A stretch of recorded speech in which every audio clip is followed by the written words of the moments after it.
ওনার পিতৃদেব যে বক্তব্য রেখেছেন, তারপরে তৃণমূল কংগ্রেসের যে সোশ্যাল মিডিয়া প্ল্যাটফর্ম রয়েছে বা মুখপাত্ররা রয়েছে, মিঠু মজুমদার, কাউন্সিলর পানিহাটি এবং নির্মল ঘোষ কার্যত গান পয়েন্টে পুলিশের সপক্ষে যে বক্তব্যগুলো রেকর্ড করিয়ে ছড়িয়েছিলেন, সেটা আবার তৃণমূল ছড়িয়েছিল।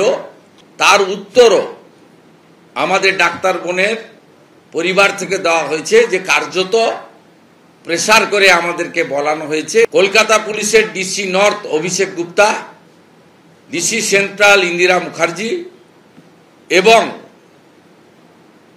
বর্বর সিপি বিনীত গোয়েল, এই তিনজনের কাস্টডির দাবি করছি। সিবিআই তাকে কাস্টডিতে নিক।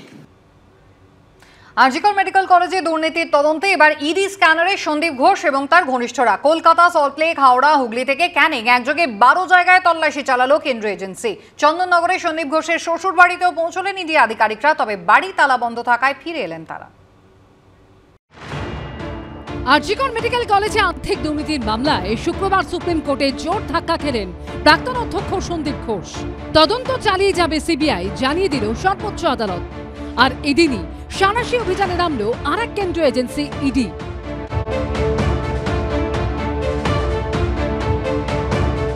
বৃহস্পতিবার দিনভর 12 জায়গায় তল্লাশি অভিযান চালালো তারা। সন্দীপ ঘোষের বাড়ি থেকে বিলাসবহুল বাংলো, সন্দীপ ঘোষের এই বেলেঘাটার বাড়িতে তল্লাশি অভিযান চালাচ্ছেন তারা। আমি একটু ছবিটা দেখাতে বলবো আমার সহকর্মী অভিজিৎকে। 4 তলা এই বাড়ি এবং এই বাড়িতেই সন্দীপ ঘোষ তার পরিবারকে নিয়ে থাকতেন এবং গোটা বাড়ি জুড়েই কিন্তু ইডি আধিকারিকদের তল্লাশি অভিযান চলছে। মূলত তার যে ব্যাংক অ্যাকাউন্ট, কত ব্যাংক অ্যাকাউন্ট রয়েছে, সেখানে কি কি লেনদেন হয়েছে, কোথায় কোথায় লেনদেন হয়েছে এবং এছাড়া কোথায় কোথায় স্থাবর অস্থাবর সম্পত্তি রয়েছে, সেই সমস্ত খতিয়ান নিচ্ছেন ইডি আধিকারিকরা। শুক্রবার সকাল 6:40 কেন্দ্রীয় বাহিনী নিয়ে আরজিকর মেডিকেলের প্রাক্তন অধ্যক্ষ সন্দীপ ঘোষের বেলেঘাটার বাড়িতে পৌঁছে যায় ইডি। বাড়ি তালাবন্ধ থাকায় প্রায় 3 ঘন্টা বাইরে দাঁড়িয়ে থাকতে হয়, ঠিক যেমন অপেক্ষা সিবিআইকেও করতে হয়েছিল। এরপর সকাল 9:30 নাগাদ সন্দীপ ঘোষের স্ত্রী এসে তালা খোলায় বাড়ির ভিতরে ঢুকতে পারেন ইডির আধিকারিকরা। সিবিআইয়ের পর এবার সন্দীপ ঘোষের বাড়িতে ইডি আধিকারিকরাও শুক্রবার সকাল 6:40 নাগাদ বেলেঘাটায় সন্দীপ ঘোষের বাড়িতে হানা দেয় ইডি আধিকারিকরা। কিন্তু সেই সময় বাড়ি তালা বন্ধ ছিল। প্রায় 3 ঘন্টা অপেক্ষা করার পর সন্দীপ ঘোষের স্ত্রী সঙ্গীতা ঘোষ তিনি এসে বাড়ির এই তালা খুলে দেন এবং ইডি আধিকারিকরা তারপর ভিতরে প্রবেশ করতে পারেন। মূলত আরজিকরের যে দুর্নীতিকাণ্ড, সেই দুর্নীতিকাণ্ডের টাকা সন্দীপ ঘোষ কোথায় কোথায় দিয়েছেন এবং সেই টাকা কোথায় রয়েছে, শুধু তাই নয়, সন্দীপ ঘোষ একাই নাকি তার থেকে আরও কেউ বেনিফিশিয়ারি রয়েছে, এই সমস্ত প্রশ্নের উত্তর খুঁজছেন ইডির আধিকারিকরা। সন্দীপ বাবুর বিরুদ্ধে যে অভিযোগগুলো উঠছে, এগুলো নিয়ে কি বলবেন? এগুলো সম্পূর্ণ মিথ্যা, আমরা ফুললি কোঅপারেট করব।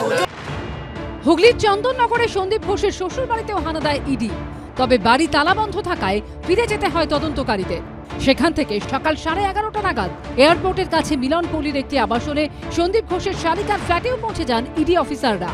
তল্লাশি শুরুর পর জানা যায় এখানে একটি ফ্ল্যাট ভাড়া নিয়ে ইদানিং থাকছেন সন্দীপ ঘোষের শ্বশুর শাশুড়ি। এয়ারপোর্টের মিলনপল্লীতে ইডির জোড়া হানা। আমরা এই মুহূর্তে যে আবাসনের ব্লকে দাঁড়িয়ে আছি, অর্থাৎ ব্লক 2, যেটা ইডি সূত্রে জানা গেছে যে এই ব্লক 2তে সন্দীপ ঘোষের শ্যালিকা অর্পিতা বেরা এবং শ্যালিকার হাজবেন্ড যিনি রয়েছেন প্রীতিন বেরা, তার ফ্ল্যাটে এই মুহূর্তে কিন্তু ইডির তরফে আধিকারিকেরা হানা দিচ্ছেন। কতদিন আগে ভাড়া নেওয়া হয়েছিল এটা? 4-5 দিন আগে। আচ্ছা, আজকে কোনো গাড়িতে কোনো জিনিসপত্র নিয়ে? না, 2-3 দিন আগে গাড়িতে জিনিসপত্র ঢুকিয়েছে, সেটা দেখেছি। এদিকে ইডির আরও একটি টিম সকাল 6:45 নাগাদ পৌঁছে যায় দক্ষিণ 24 পরগনার সুভাষগ্রামে আরজিকর মেডিকেলের প্রাক্তন অধ্যক্ষ সন্দীপ ঘোষের ঘনিষ্ঠ প্রসূন চট্টোপাধ্যায়ের বাড়িতেও। চিকিৎসককে ধর্ষণ খুনের ঘটনায় সেমিনার হলের ভাইরাল ভিডিও দেখা যায় এই প্রসূন চট্টোপাধ্যায়কে। সুভাষগ্রামে বেপাড়া থেকে প্রসূন চট্টোপাধ্যায়ের বাড়ি থেকে ইডি আধিকারিকেরা বেরিয়েছেন এবং প্রসূন চট্টোপাধ্যায়কে কর্ডন করে এখন নিয়ে যাওয়া হচ্ছে। প্রসূন চট্টোপাধ্যায়কে আটক করে ইডি অফিসাররা নিয়ে যান ক্যানিংয়ের মধ্যনারায়ণপুর গ্রামে প্রাক্তন অধ্যক্ষ সন্দীপ ঘোষের এই বাংলোয়, যার দেওয়ালে বড় বড় করে লেখা সঙ্গীতা সন্দীপ ভিলা। আমরা একদম বাংলোর থেকে ঢিলছোড়া দূরত্বে দাঁড়িয়ে রয়েছি। এই হচ্ছে আমার পিছনে সন্দীপ ঘোষের সেই বাংলো, যেটার নাম সঙ্গীতা সন্দীপ ভিলা। সেই বাংলোতেই কিন্তু প্রায় 2.5 থেকে 3 ঘন্টা হয়ে গেল ইডি আধিকারিকরা ঢুকেছেন, এবং তার থেকে বড় কথা তার যে সহকারী রয়েছেন, আত্মসহায়ক, সেই প্রসূন চট্টোপাধ্যায়কে নিয়েই কিন্তু এখানে দীর্ঘ 2.5 ঘন্টা ধরে কিন্তু তল্লাশি চালাচ্ছেন ইডি আধিকারিকরা। এই বাড়িটা কার বাড়ি? এটা ডাক্তার সন্দীপ ঘোষ। কতদিন হয়েছে বাড়িটা করেছে? বছর 3। দীর্ঘদিন এই 5% 10%-এর এজেন্ট দেখে দেখে মানুষ ক্লান্ত। ছোট মাছ খেয়ে মানুষের আর মন ভরছে না, মানুষ বড় মাথার সন্ধান করছে।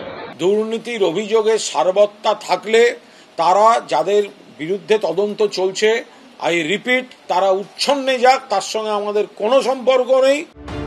সাঁকরাইলে সন্দীপ ঘোষ ঘনিষ্ঠ ভেন্ডার বিপ্লব সিংহর বাড়ির ঢিলছোড়া দূরত্বে তার ঘনিষ্ঠ কৌশিক কোলের বাড়িতেও পৌঁছে যায় ইডি।